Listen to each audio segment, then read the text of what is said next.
Welcome to sleepy classes. तो आज हम डिस्कस करेंगे पीआईबी का एक इम्पॉर्टेंट आर्टिकल, जिसके अंदर हम यहाँ पर देख रहे हैं रिगार्डिंग मार्केट एक्सेसिबिलिटी, जहाँ पे इंडिया के live stock and fishery sector के बारे में स्पेसिफिकली हम बात करेंगे। तो अब यहाँ पर शुरुआत करते हैं हम इंट्रोडक्शन पॉइंट ऑफ व्यू से, जहाँ पर ये चीज़ बोली गई कि एग्रीकल्चरल प्रोग्रेस जो है वो इंक्रीज हो रही है, एक्सपैंड हो रही है। एलाइड सेक्टर्स जो हैं, जिसमें लाइव स्टॉक हो गया, डेली आप कह सकते हो कि आपका डेयरी, पोल्ट्री, ये सारी चीज़ें जो है, एंड फिशरी सेक्टर, ये एक्सपैंड हो रहा है और ये मेजर कॉन्ट्रीब्यूटर्स रहे हैं हमारी इकोनॉमी के अंदर। एंड क्योंकि अब ये रूरल इकोनॉमी का पार्ट भी है, तो हम इसको अक्सर देखा जाए तो एग्रीकल्चर सेक्टर के साथ इग्नोर ही किया करते थे। बट स्टिल अगर आप यहाँ पर देखो 3 to 5% CAGR के अंदर इसने अब कंट्रीब्यूट भी किया है, जो कि अपने आप में ही इंडिया की ग्रोथ के अंदर इसकी कंट्रीब्यूशन है। एंड पोटेंशियल अगर इसका एक्सप्लोर किया जा सके तो कि हमारी जो डोमेस्टिक डिमांड है, एंड अगर आप फुलफिलमेंट की बात कर रहे हो, private entrepreneurship and even private enterprises भी अगर इसका पार्ट बनती हैं, तो 2047 तक हम अपना गोल जो रिस्पेक्टिवली रखते हैं उसको भी हम अचीव कर सकते हैं। तो अब यहाँ पर लैंड यूज हो गया, क्लाइमेट वेरिएबिलिटी हो गया, इनकम अनसर्टेनिटी जो कि अब एग्रीकल्चरल बेस्ड रहती है कामों से लेकर, वो अब फुलफिल यहाँ पर हो सकती है इन दिस कॉन्टेक्स्ट। अगर हम एग्रीकल्चरल एंड एलाइड सेक्टर की बात करते हैं, तो अब स्टेबल इनकम या अर्निंग्स के लिए सीजनल इनकम से हटकर अगर देखा जाए तो स्टेबल इनकम की तरफ यहाँ पर बढ़ा जा सकता है। तो डाइवर्सिफिकेशन जैसे हम फार्म प्रोडक्ट्स की, allied and non farm activities की कर सकते हैं, ताकि जो हाउस होल्ड कंजम्पशन है वो सही तरीके से, स्मूथ तरीके से चलती रहे। एंड अवे हम एग्रीकल्चरल एस्पेक्ट से थोड़ा सा हटें एंड डाइवर्सिफिकेशन लेकर आ सके, एक इंटीग्रेटेड अप्रोच को लेकर चल सके, एक रिजिलियंट रूरल इकोनॉमी को बना सके। एंड ये कैसे हो पाएगा? कोऑपरेटिव्स हो, फार्मर प्रोड्यूसर ऑर्गेनाइजेशन जिसके अंदर हो, सेल्फ हेल्प ग्रुप्स इसका पार्ट बन सकें। एंड इसी वजह से हमें क्या करना है, credit facility, technology, modernise facility सब इंक्लूड करनी है, एंड ऑर्गेनाइज मार्केट्स को यहाँ पर ध्यान में रखते हुए जो भी स्मॉल प्रोड्यूसर्स हैं उसको, उनको कनेक्टिविटी प्रोवाइड करनी है, किससे? वैल्यू चेन्स के साथ। तो अब live stock and fishery sector के अंदर जो हमारे पास रूरल इकोनॉमी है वो डाइवर्सिफिकेशन एंड ग्रोथ का प्रतीक है। कैसे? अब प्रतीक कैसे मैं आपको बोल रही हूँ, क्योंकि जो एग्रीकल्चरल एक्टिविटीज में live stock and fishery sectors है, अब वो किसके द्वारा यहाँ पर डिमॉन्स्ट्रेट की जा रही है? स्टेबल ग्रोथ रेट्स के द्वारा, यानी कि 5 से 6% के आसपास इसकी ग्रोथ हर साल देखने को मिल रही है। एंड इसी वजह से स्ट्रेटेजिक इंपॉर्टेंस इसकी बहुत ज्यादा है। तो डेयरी प्रोडक्शन फैसिलिटीज जो है वो इनकम की रियलाइजेशन लेकर आते हैं। कैसे? कि रूटीन मिल्क की आपकी सेल्स तो होनी है। फिशरी सेक्टर के अंदर आप देखोगे प्रोडक्शन साइकिल जो है आप उनको भी बढ़ा सकते हो, ठीक है, क्योंकि अगर आपके पास प्रोडक्शन उतनी ज्यादा है, उसके लिए अब आप आगे जाके प्रोडक्शन साइकिल्स को बढ़ा सकते हो, काफी फ्रीक्वेंसी इसकी बढ़ा सकते हो। तो क्रॉप कल्टीवेशन जो रूरल हाउस होल्ड्स के अंदर अगर आप देखोगे वो लाइव स्टॉक रेयरिंग के लिए एनेबल करता है, circular resource use and dependence किसके ऊपर? एक्सटर्नल इनपुट्स के ऊपर। तो सिंगल इनकम सोर्स से ज्यादा बेटर है कि हम मल्टीपल सोर्सेज के ऊपर यहाँ पर जाएं। एंड सीजनैलिटी या सीजनल जो हमारे पास जॉब्स होती है उससे बेटर है कि मार्केट शॉक्स को एब्जॉर्ब करने के लिए कुछ परमानेंट इन नेचर भी हो। तो फाइनेंशियल ईयर 15 से 2025 के बीच में जो ग्रॉस वैल्यू ऐड की गई है that is nearly 195% by the respective sectors. And CAGR जो है हम 12.77% का देख रहे हैं एट द करंट प्राइसेस। तो बजट जो 2026-2027 का है उसके अंदर भी आप देखो कि अप्रॉक्सीमेटली 62,000 करोड़ रुपीज एलोकेट किए गए हैं department of animal husbandry and dairying को, जो कि 16% इंक्रीज दिखाता है इन द फाइनेंशियल ईयर का जो बजट 2025-2026 का था। तो इसका अब क्या काम है यहाँ पर कि ब्रीड की इंप्रूवमेंट हो, इंडिजिनस ब्रीड्स को यहाँ पर प्रमोट किया जा रहा है, वेटरनरी स्ट्रक्चर जो है इसको बेटर किया जा रहा है, एंड डिजीजेस जो है इसको कंट्रोल में लेकर आया जा रहा है, ताकि जो हमारा आप कह सकते हो कि डेयरी सेक्टर है उसके अंदर लाइव स्टॉक, उसकी रेजिलियंस, ये दोनों चीजें इंपॉर्टेंट फैक्टर प्ले करती हैं। एंड इंडिया का global as a leader live stock and fishery sector के अंदर जो डेटा है वो यही चीज बताता है कि इंडिया जो है लीडिंग ग्लोबल पोजीशन पे है, ठीक है। And 25% of the global output जो है वर्ल्ड का, ठीक है, वो कहाँ है? इंडिया के थ्रू ही यहाँ पर मिल्क की सप्लाई के थ्रू होता है। तो इंडिया ने रिकॉर्ड किया है कॉम्पाउंड एनुअल ग्रोथ रेट 5.41%। अब वो प्रोड्यूस किया है, अब एरिया, अगर आप एरिया वाइज या प्रोडक्शन साइज की जब यहाँ पर बात कर रहे हैं, 146.31 मिलियन टन 2014 से अगर आप देखो 247.8 मिलियन टन कहाँ पे? 2025 तक, जो कि 69.4% ग्रोथ यहाँ पर दिखाता है। एंड न्यूट्रिशनल एक्सेस जो है वो भी बेटर हुआ है, एंड मिल्क की अवेलेबिलिटी जो है वो भी पर डे बेसिस पे यहाँ पर 480 ग्राम्स हो चुकी है, जो कि पहले 328 ग्राम्स हुआ करती थी। देन इंडिया जो है सेकंड ग्लोबली एग प्रोडक्शन के लिए रैंक हो रहा है। नेशनल आउटपुट जो है वो भी बढ़ के 78.4 बिलियन एग्स का हो चुका है, ठीक है। तो अब एस्टिमेटेड यहाँ पर कितना है? 149.11 मिलियन एग्स, ठीक है, 2024-2025 के अंदर। एंड एनुअल ग्रोथ जो है यहाँ पर 6.63% की दिख रही है। तो एक्सेसिबिलिटी यहाँ पर इंप्रूव हो रही है न्यूट्रिशन को लेकर, एग्स की अवेलेबिलिटी के लिए भी, that is 62 eggs per annum पहले हुआ करते थे, एंड जो 106 एग्स पर एनम तक यहाँ पर हम पहुंच चुके हैं डेली बेसिस पे। डेली बेसिस पे भी एक पर्टिकुलर आप आप कह सकते हो कि पर कैपिटा बेसिस पे अगर हम निकालें इसको, तो वर्ल्ड का सेकंड लार्जेस्ट फिश प्रोड्यूसर भी है इंडिया। आउटपुट उसका भी कितना इंक्रीज हुआ है, ठीक है, अब वो 19.77 मिलियन टन्स फाइनेंशियल ईयर 2024-2025 के अंदर from 9.58 million turns financial year 2013 से 2014 के बीच में था। तो 8% का यहाँ पर ग्रोथ जो है ग्लोबल आउटपुट के अकॉर्डिंगली निकला है। एंड लाइवलीहुड्स को भी ये बहुत ज़्यादा केटर करता है, ठीक है, ऑब्वियसली बात है, फिशरी सेक्टर। एंड सेकेंड जो अब कॉन्ट्रीब्यूशन आती है किसकी, एग्रीकल्चरल जीवीए के अंदर इसकी आती है सी फूड एक्सपोर्ट के लिए, ठीक है, 7.43%। एंड यहाँ पर रिड्यूस किए गए हैं जीएसटी की फिश प्रोडक्ट्स के ऊपर, ताकि उनकी जो डोमेस्टिक डिमांड है, ग्लोबल डिमांड है, एंड आप कह सकते हो कि एक्सपोर्ट कॉम्पिटिटिवनेस है वो भी बढ़ सके। देन इंडिया जो है रैंक करता है 4th globally and meat production के अंदर, कहाँ पे अब आउटपुट जो है 6.69 मिलियन टन से बढ़कर 10.50 मिलियन टन हो चुका है, जो कि 4.61% की यहाँ पर ग्रोथ आपको दिखाता है। तो अभी domestic and global agricultural food economy का एक इंपॉर्टेंट पार्ट है। तो पॉलिसीज की यहाँ पर थोड़ी सी बात कर रहे हैं। एक्सपेंशन लाइफ स्टॉक सेक्टर की यहाँ पर नेशनल लाइफ स्टॉक मिशन के थ्रू हुई है, एंड राष्ट्रीय गोकुल मिशन हमारे पास एग्जिस्ट करता है। नेशनल एनिमल डिजीज प्रोग्राम जो है NADCP जिसको हम बोलते हैं, प्रोडक्टिविटी इंप्रूवमेंट के लिए, animal health, breed development and life stock entrepreneurships के लिए ये इंपॉर्टेंट है। अब इसने क्या किया, स्ट्रेंथन किया है लाइफ स्टॉक सिस्टम को, रिड्यूस किया है प्रोडक्शन रिस्क को, और रीएनफोर्स किया है लाइफ स्टॉक को, किससे, रेजिलिएंट एंड डाइवर्सिफाइड सोर्स की तरह। तो ये दोनों के दोनों आप कह सकते हो स्कीम्स के बारे में आपको यहाँ पर बताया गया है। तीसरी स्कीम के बारे में भी आपको यहाँ पर बताया गया है।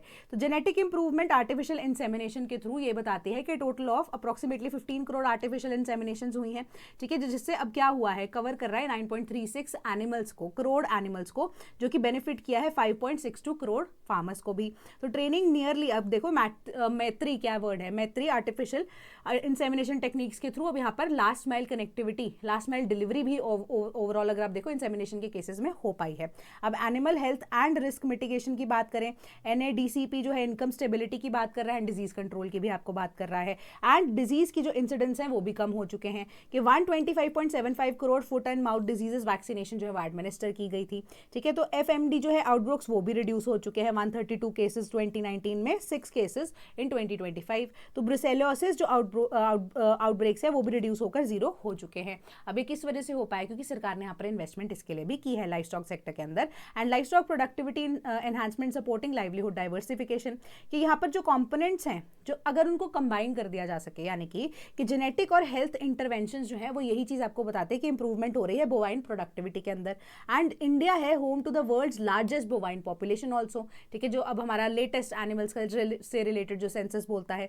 एंड सिग्निफिकेंट ग्रोथ इसी वजह से मीट एंड पोल्ट्री प्रोडक्शन के अंदर भी हुई है। तो इस वजह से local as well as mix breed जो हमारे पास कैटल प्रोडक्टिविटी है वो भी इंक्रीज होती हुई नजर आ रही है। बफलो प्रोडक्टिविटी भी इंक्रीज हुई है। तो एवरेज बोवाइन प्रोडक्टिविटी वो भी अब 27% राइज से यहाँ पर है। तो प्रोडक्टिविटी गेन्स जो है one of the highest recorded improvements हैं ग्लोबली, जो कि हमारी इनकम को डायरेक्टली एनहांस करता है in the life stock sector. And scaling milk procurement and processing capacity में आपको एक्सपेंशन दिखेगी डेली कोऑपरेटिव्स की, जो कि एक इंपॉर्टेंट रोल प्ले करती है मार्केट की इंटीग्रेशन की, कि स्मॉल होल्डर्स को ऑर्गेनाइज प्रोक्योरमेंट प्रोसेसिंग सिस्टम्स का पार्ट बना दिया गया। तो मिल्क फेडरेशन हो गई हमारे पास, आप कह सकते हो मिल्क प्रोड्यूसर ऑर्गेनाइजेशन होगी, डेयरी कोऑपरेटिव सोसाइटीज होगी, ये भी बढ़ती हुई नजर आ रही हैं। अब इंडिया स्ट्रेंथन कर रहा है वैल्यू एडिशन को प्लान्ड एक्सपेंशन के थ्रू, जो कि मिल्क प्रोसेसिंग कैपेसिटी की बात करता है 100 मिलियन लीटर्स पर डे 2028 से 2029 तक का हमारा ये डेटा है कि अब 660 लाख लीटर्स पर डे के आसपास। एंड ये कंट्रीब्यूशन है food security and farm incomes के अकॉर्डिंगली रहेगी। देन एक्सेस क्रेडिट सपोर्ट के लिए अफोर्डेबिलिटी की जरूरत है ही है, अफोर्डेबल मार्केट्स यहाँ पर होनी चाहिए, क्रेडिट सिस्टम होना चाहिए, तभी तो आप अपना एक्सपेंशन को रखते रहोगे ना यहाँ पर। तो इसी वजह से फॉर्मलाइजेशन के लिए फिशरी सेक्टर के अंदर लाइफ स्टॉक के लिए सरकार ने अब एक producers transition as well as subsistence based operations formalization integration के लिए मार्केट के लिए रखी गई है। एंड किसान क्रेडिट कार्ड स्कीम उसी का ही एक हिस्सा है, जो कि अलाइड सर्विसेज के साथ, एग्रीकल्चर के साथ साथ अलाइड सर्विसेज को भी यहाँ पर ईजी क्रेडिट जो है वो प्रोवाइड करता है एसेट की फॉर्मेशन के लिए। एंड रिलायंस किसके ऊपर, इनफॉर्मल लेंडिंग के ऊपर कम की जाती है। तो क्रेडिट डिमांड जो है activities and agriculture and allied sectors के लिए यहाँ पर दिया गया है। तो एनिमल हस्बेंड्री जो है एक्सेप्शनली हाई एक्सेप्टेंस रेट पे है, ठीक है। तो 55.0 lakh out of 55.9 lakh application जो हैं वो screening mechanism and sustained policy support की बात करता है। तो अब ये जो सैंक्शनिंग हुई है 39.22 लाख एप्लीकेशंस की, जो कि ये बताता है कि क्रेडिट फ्लो सब्सटैंशियल है, जो कि एक्चुअल फाइनेंशियल सपोर्ट की बात करता है। तो इंडिया के फिशरी सेक्टर में जो पॉलिसीज है वो यहाँ पर यही बताती है कि average annual growth rate of 8.74% है। टोटल फिश प्रोडक्शन जो कि इंक्रीज हुई है अब 95.7 लाख टन से 197.7 लाख टन्स, जो कि 2024-2025 के अंदर हुई है। तो इनलैंड फिशरीज एक्वाकल्चर जो है primary drivers of the expansion है, जो कि 147% इंक्रीज यहाँ पर दिखाती है ओवरऑल आपको, एज पर अगर हम डेटा कंपेयर करें 2013-14 का 2024-2025 से। तो यूनियन बजट 2026 के अंदर एलोकेशन जो है इसकी कितनी है, अप्रॉक्सीमेटली 2800 करोड़ रुपीस की है, ठीक है। एंड 2800 करोड़ रुपीस के आसपास के हिसाब से सस्टेन्ड इन्वेस्टमेंट की यहाँ पर बात की जा रही है, एंड इसको कवर किया जाएगा ब्लू रेवोल्यूशन के अंडर, एंड ये इंडिया की leadership aquaculture and sea food exports के लिए दिखाती है। तो इसी वजह से अब non farm livelihood diversification rural and coastal relations की या रीजन्स की ये बात करता है। तो deep sea and offshore fisheries जो है वो भी फर्दर इंटीग्रेट होंगी। प्रधानमंत्री मत्स्य संपदा योजना इसका पार्ट है, प्रधानमंत्री मत्स्य किसान समृद्धि सह योजना जो है, ये दो स्कीम्स यहाँ पर चल रही हैं। इसी वजह से अब आप देखोगे कि सी फूड एक्सपोर्ट जो है वो भी डबल हो चुके हैं 2013-14 के डेटा के अकॉर्डिंगली 2024-2025 के अकॉर्डिंग अगर आप देखो 31 से 63,000 करोड़ रुपीस ये आ चुका है। तो मत्स्य संपदा योजना जो है फिशरीज डेवलपमेंट की बात करता है, प्रोडक्शन जो है बूस्ट करनी है फिशरी सेक्टर किसकी बात करता है, मत्स्य किसान समृद्धि सह योजना एक ऐसी स्कीम मत्स्य संपदा योजना के अंदर ही जो कि फॉर्मलाइजेशन कर रहा है क्रेडिट सिस्टम की, इंश्योरेंस की, परफॉर्मेंस इंसेंटिव्स की, ताकि लोग जो है और ज्यादा इससे जुड़ सके। अब स्ट्रेंथन करना है फिशरीज इंफ्रास्ट्रक्चर का एंड मार्केट एक्सेस को, तो उसके अकॉर्डिंगली जो लार्ज स्केल इंफ्रास्ट्रक्चरल डेवलपमेंट है वो रिड्यूस करती है पोस्ट हार्वेस्ट लॉसेस को एंड इंप्रूव करती है मार्केट के एक्सेस को भी। तो अब इंफ्रास्ट्रक्चरल गैप्स को यहाँ पर बिल्ड किया गया है। Fisheries and aquaculture infrastructure development fund को भी लॉन्च किया गया है 2018-19 के अंदर। कॉर्पस आप देख सकते हो यहाँ पर अप्रोक्सीमेटली 7600 करोड़ रुपीस का है, जो कि fishing labourers, landing centres, aquaculture units and cold chain logistics की बात करता है। तो institutional credit support for fisheries की बात की जाए तो किसान क्रेडिट कार्ड स्कीम, जिसमें से ऑफ विच यहाँ पर 6.77 लाख जो बेनिफिशरीज हैं out of 6.83 lakh application approve भी हुए। एंड अब इसमें से देखो कि अप्रोक्सीमेटली हमारे पास 4.9 लाख एप्लीकेशन जो है वो सैंक्शन किए गए थे। तो मल्टीपल तरीके से आप देखो कि क्रेडिट का एक्सेस जो है यहाँ पर दिया जा रहा है with respect to the fishery sector also, जो कि इंश्योरेंस कवरेज भी यहाँ पर प्रोवाइड करता है। तो फॉर्मल क्रेडिट ये सिस्टम है and sustainable governance of marine fisheries and EEZ resources के अकॉर्डिंगली कोस्ट लाइन हमारी अप्रोक्सीमेटली कितनी है, आप लगा लीजिए 12,000 किलोमीटर के आसपास ही है। तो एक्सक्लूसिव इकोनॉमिक जोन के अकॉर्डिंगली यहाँ पर अप्रॉक्सीमेटली 24 लाख स्क्वायर किलोमीटर जो है वो सस्टेन कर सकता है लाइवलीहुड्स को 50 लाख से ज़्यादा लोगों के भी लिए भी, क्योंकि कोस्टल सिस्टम्स है ना यहाँ पर। तो 13 maritime states and union territories इसका पार्ट है and export earnings and national security with respect to nutritional security यहाँ पर बात की जा रही है। एंड रिस्पॉन्सिबल यहाँ पर है कि हार्नेसिंग हो सके हमारी किसकी, एक्वेटिक रिसोर्सेज की। तो गवर्नमेंट ने नोटिफाई किया है rules and guidelines sustainable harnessing of fisheries को लेकर एंड हाई सीज को लेकर, एक्सक्लूसिव इकोनॉमिक जोन्स को लेकर, जो कि फॉरवर्ड लुकिंग रेगुलेटरी फ्रेमवर्क होगा एंड इसके अंदर पॉलिसी फ्री स्टेटस जो कि ड्यूटी फ्री स्टेटस जो है वो प्रोवाइड किया जाएगा अप टू सर्टन आप कह सकते हो स्पेसिफिक वैरायटी ऑफ ब्रीड्स। तो कि अब प्राइस रियलाइजेशन जो है उसके बेसिस पे होगा एंड ग्लोबल कॉम्पिटिटिवनेस के बेसिस पे होगा and sustainability and compliance safeguards करेगा किसको, मिटिगेट करेगा मिसयूज को। तो मरीन प्रोडक्ट्स जो है वो एक्सपोर्ट करेंगे डेवलपमेंट अथॉरिटी के अंडर एस्टैब्लिश होगा, जो कि सस्टेनेबल एक्सपोर्ट की बात करता है, ग्रोथ की बात करता है through assurance, market facilitation, capacity building, ecological stewardship, reinforcing long term resources security and livelihood resilience. तो अभी mission driven development and fisheries value chain expansion जो है सबसे बड़ी इनलैंड रिजर्वोयर नेटवर्क्स, जो कि अब स्पैन करता है अप्रॉक्सीमेटली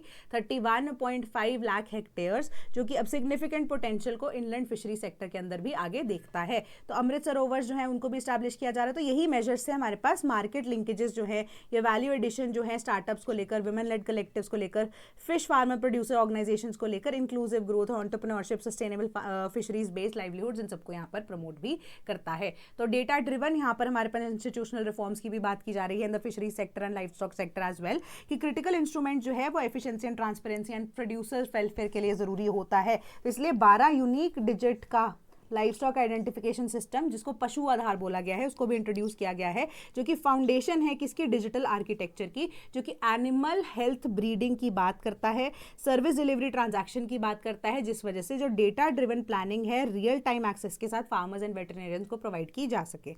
तो अब मोर देन 37 करोड़ आप कह सकते हो लाइव स्टॉक को रजिस्टर किया गया है भारत पशुधन पोर्टल के अंडर ही, जो कि अब पशु आधार का पार्ट है। And automatic milk collection systems को भी इंक्लूड किया गया है। एंड टाइमली आप कह सकते हो पेमेंट जो है ऑनलाइन बेसिस पे आ सकते हैं। तो इंटरनेट बेस्ड डेयरी सिस्टम जो है वो कि फर्दर इंटीग्रेट करता है बहुत सारे आप कह सकते हो सारे स्टेट्स एंड यूनियन टेरिटरीज को। तो उसी के अकॉर्डिंगली यहाँ पर आप कह सकते हो कि नेशनल कॉमन पोर्टल जो है इसका पार्ट बन गया। एंड पैरेलल डिजिटल रिफॉर्म्स जो है नेशनल फिशरीज डिजिटल रिफॉर्म्स या प्लेटफॉर्म, जिसको लॉन्च किया गया था 2024 में मत्स्य संपदा योजना किसान समृद्धि योजना के अंडर, जो कि अब डिजिटल करता है यूनिफाइड नेशनल डेटाबेस को फिशरीज एंड एंटरप्राइजेस को, जो कि अब फैसिलिटीज या एक्सेस प्रोवाइड करता है credit card traceability as well as performance incentives को भी ओवरऑल।